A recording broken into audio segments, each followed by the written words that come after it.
Welcome to the Korea Pro podcast. I'm your host, Jeongmin Kim, the editorial director of Korea Pro. And I'm John Lee, the editor of Korea Pro.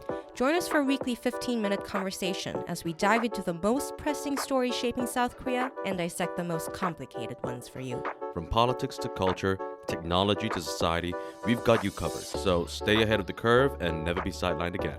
So get ready for a fresh perspective on South Korea's news. This is the Korea Pro podcast.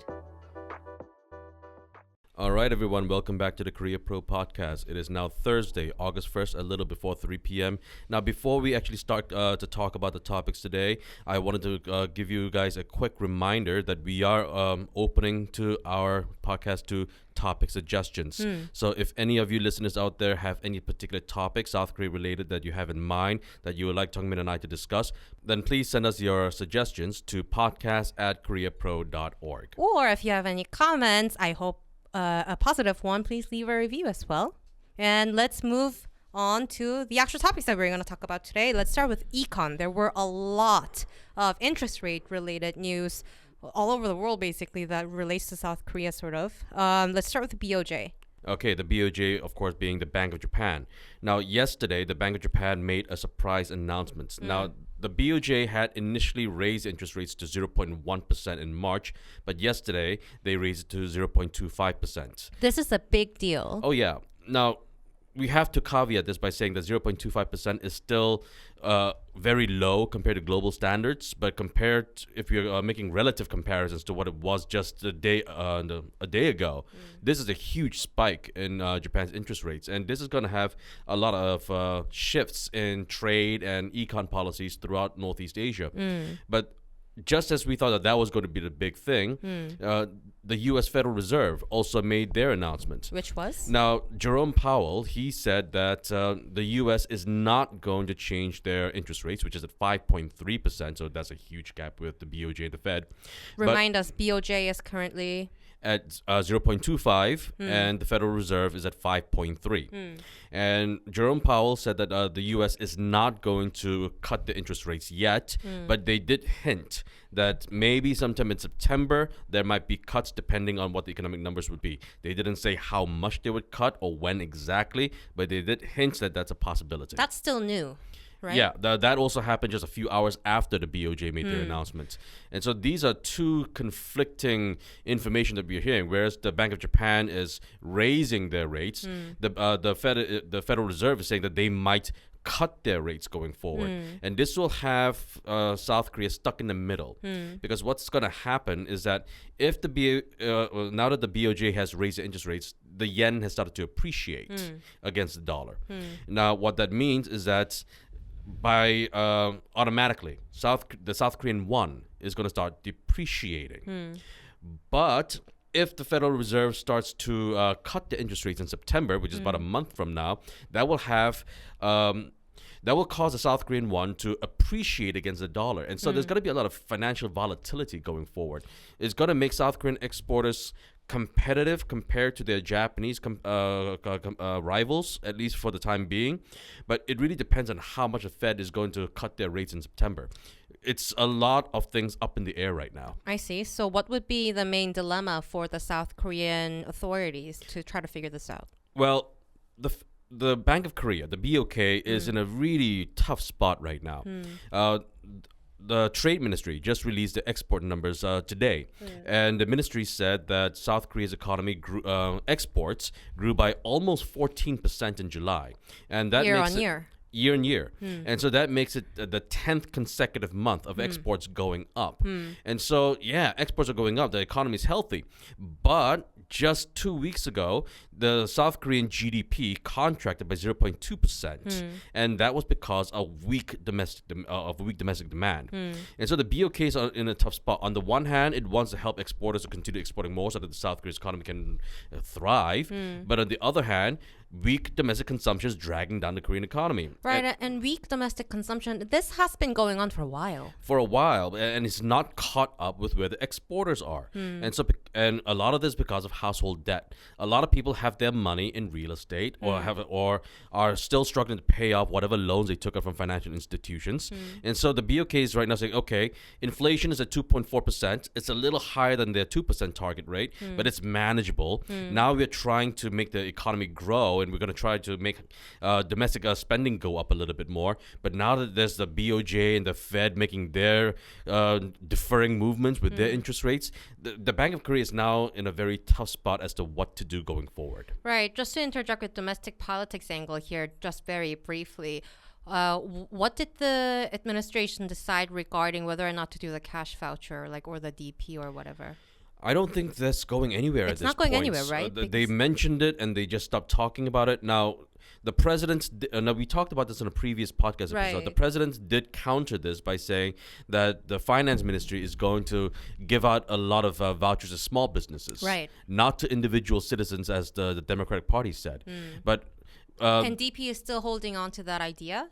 I believe so, but they've not actually made any moves right now. The Democratic Party is really busy with so many other domestic agendas, like trying to impeach the president, or at least trying to show that they're trying to impeach the president. And because of all of these distractions right now, the Democratic Party doesn't really have a lot to say about the economic trajectory. Okay, then what about the Yoon administration's policy so far in recent weeks to boost the domestic spending? Well, the last thing that the Yoon administration actually said was to help out these small businesses, but that's 2 weeks ago, and at this point, 2 weeks ago feels like a lifetime ago now. There's been so many other changes that has happened in the global scale that we're not quite sure if this measure alone would be sufficient. And because right now the BOK is at a loss for really how to mitigate all of this to make sure that the South Korean economy isn't overly impacted, the Bank of Korea is most likely going to say that we are going to maintain our 3.5% interest rate going forward. But the government side is saying, hey, politically, we need to help our citizens. We need fiscal stimulus. And so we've got the BOK being very dovish on one hand, and we've got the government's fiscal stimulus being hawkish on the other hand. There are lots of conflicting signals going on. And it sounds like there are a lot of moving pieces just in the past week or past 2 weeks so far. Yeah. Exactly. Right. So if you want to stay ahead of the curve, subscribe for Korea Pro, because we keep you updated with latest news related to all these really difficult stuff from the econ new point of view. And moving on, while we are on the subject about Japan, there were some foreign policy related topics related to Japan this week as well. Let's start with the memorandum, the security cooperation memorandum. This one is trilateral, I believe.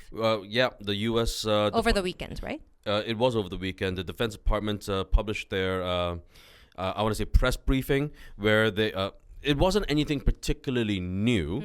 They did say that they were going to re-emphasize their commitments to this trilateral cooperation. But what did stick out was what they said in the document. They said that this trilateral cooperation will, of course, maintain peace in the Korean Peninsula, but that's what they always say. But there were two other things. And also regarding the Indo-Pacific region and beyond. Yeah. What does that mean? Indo-Pacific region, of course, that's easy to guess as to what that might be. Taiwan. If you were a U.S. official drafting the and beyond part, what would you have been thinking about? If I were a U.S. official, I would think, hey, why don't some of these rich East Asian allies of ours also provide some weapons to Ukraine? And so that would be the first thing that I'd be thinking of. And will there be some carrots and sticks involved with this?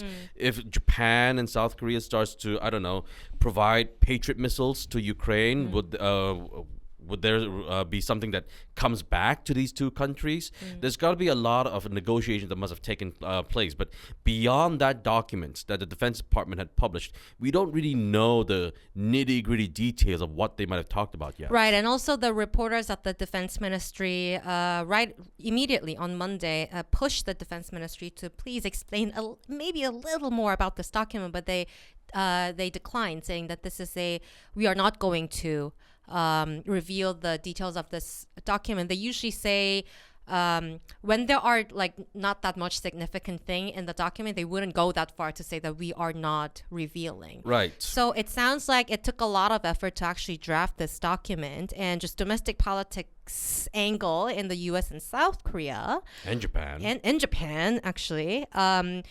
This is what South Korea and the U.S. and Japan has been talking about in the past year, institutionalizing the security cooperation, trilateral cooperation. And institutionalizing something like this is a cue to, even if, it's like a code word to say that even if the administration changes, this stays, we hope.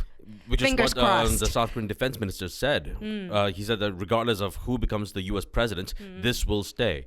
Or the South Korean president. Or the South Korean The government. reading between the lines. Now, I think it was still rather overly confident thing to say because we still don't know who will be the U.S. president going forward. It's true. Sure, this is still, of course, a Korea Pro podcast, so we won't dive too much into U.S. politics.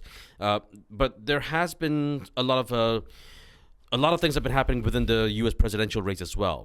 Now, Trump doesn't look as robust as he did before Biden announced his resignation, but it does not disqualify him yet. And so I was quite taken aback when Shin Won-sik, the South Korean defense minister, actually said that.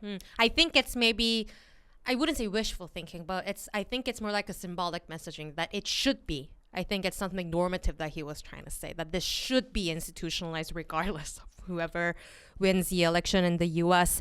While we are on Japan, there was another headline that usually gets a lot of clicks and then are forgotten in like 2 hours or so. History issues. Sadomine. What happened? Finally, after years of trying, Japan succeeded in getting the Sado gold mine listed as a UNESCO World Heritage Site. So why did the DP hate this so much? Well, it wasn't just a DP that hated this so much. It was Koreans who hated this so much for a very long time. And it was because, sure, the Sado gold mine goes back for a long time in Japanese history, but it also involves Korean history because there were a lot of Korean forced wartime laborers who were forced to work in those mines and who died in those mines during the Second World War. And there were a lot of moves that happened in Japan where they removed any mentions of those forced laborers or they downplayed them. A very common refrain that we heard from the Japanese right-wing nationalists saying was that, yeah, it was a brutal environment for people to work in, but it wasn't just for the Koreans. It was brutal for everyone. Not mentioning the fact that, sure, it might have been brutal for everyone, but some people were slaves. Right. Like they were not volunteer workers or anything. Exactly. And so because of that, there's been a lot of pushback from Korea saying as long as Japan doesn't recognize the Korean slave labor that went into making this Sado gold mine a thing for their country, then South Korea would continue to oppose it. Until just recently, the foreign ministry said, okay, fine. We will not oppose the listing on the UNESCO World Heritage Site, provided that you being Japan will actually finally make a commitment to memorializing those Korean forced wartime laborers. In domestic politics headline, this was framed in lines of... So there were allegations by multiple progressive media outlets, exclusives, and so on and so forth, claiming that the Yoon administration knew about how the forced labor part will not be included, but it still agreed. It's 이면 합의서, like they agreed behind the closed doors or something. But the South Korean administration pushed back, it seems. So this will be in the headlines for a while. It will be in the headlines for a very long time. The Democratic Party did not mince words. They were calling Yoon a treacherous diplomat. They said 종교적 외교. Right. 근거 없는 종교적 외교, like groundless religious diplomacy and craze. Or we could just say a cult. But yeah, that's essentially what the Democratic Party accused the Yoon administration of being. Right, and once there is actually a Korean version of FARA, Foreign Agent Registration Act, something like this could be very easily be a target. And if you want to know more, listen to last week's episode. And if you have any comments, again, leave a review on any platforms where you are listening to this podcast episode. If you have any topic suggestions, send it to podcast@koreapro.org. Stay ahead in understanding South Korean politics, business and society with the Korea Pro subscription. Gain access to daily email newsletters, expert briefings and exclusive events designed for professionals like you. As a podcast listener, you can now try Korea Pro for free and subscribe at a discounted rate if you like what we're doing. Equip yourself with the insights that matter most. Visit koreapro.org/podcast to subscribe and ensure you never miss a critical update. Korea Pro, never be sidelined again. Week ahead, there was an ambassador appointment, pending hearing, that we have been waiting for months and months and months, which is ambassador to Australia, potentially Shim Seung-sub. Okay, so you wrote the profile on Shim about a month-ish ago. Could you explain to us what or who he is? What did he do before?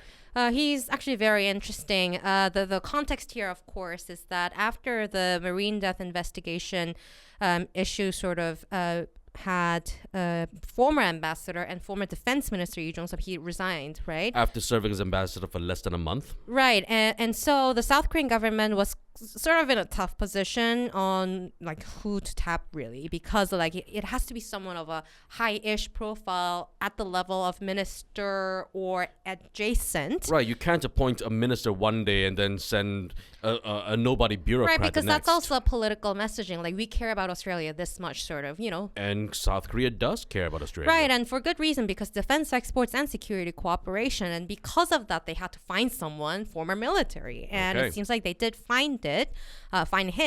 Shim is actually recognized quite positively in South Korean progressives and conservatives, and Which is rare. very, very rare. He gained prominence notably as the first official to report North Korea's attack and sinking of RKS Cheonan to the Joint Chief of Staff while he was serving as head of operations at the time. It was a controversy slightly at the time because it sounded like he downplayed whether or not it was a torpedo or not. But then he explained immediately that, you know, the military's job is to report as soon as possible.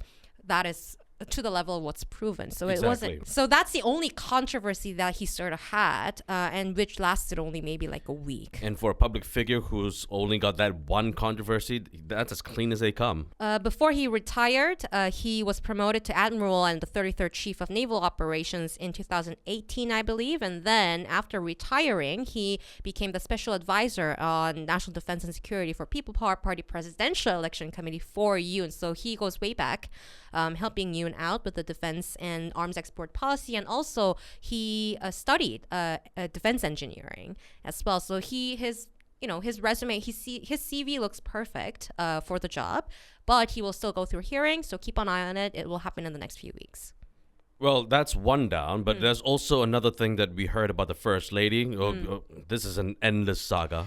Endless saga that might end soon, I hope. Finally. Yeah, with systematic changes. Finally, the Yoon administration the presidential office staff actually mentioned this, that they are reviewing structural changes that would allow the First Lady office to come back. After they abolished it. Right, abolishing it and also trying to revive it. It's a complicated saga. But at the end of the day, it seems like there is, like, for different reasons, the opposition party and the ruling party sort of has a consensus that even the progressive papers and conservative papers, they all sort of agree that this was needed and it's too late, but it's good that it's happening. So I will be writing about this, so keep an eye on it. And if you would like to know more about this, all of this information will be coming into your inboxes on Monday at 2 p.m., so please subscribe. And that's a wrap. Thanks for tuning in. If you want to know more, sign up for our daily executive briefings. We brief you on all you need to know from the past 24 hours and why they matter every morning in your inboxes. Don't forget to subscribe to our podcast for your weekly dose of insight. And until next time, I'm Jeongmin Kim. And I'm John Lay. Stay connected, stay informed, and we'll see you next time on the Korea Pro Podcast.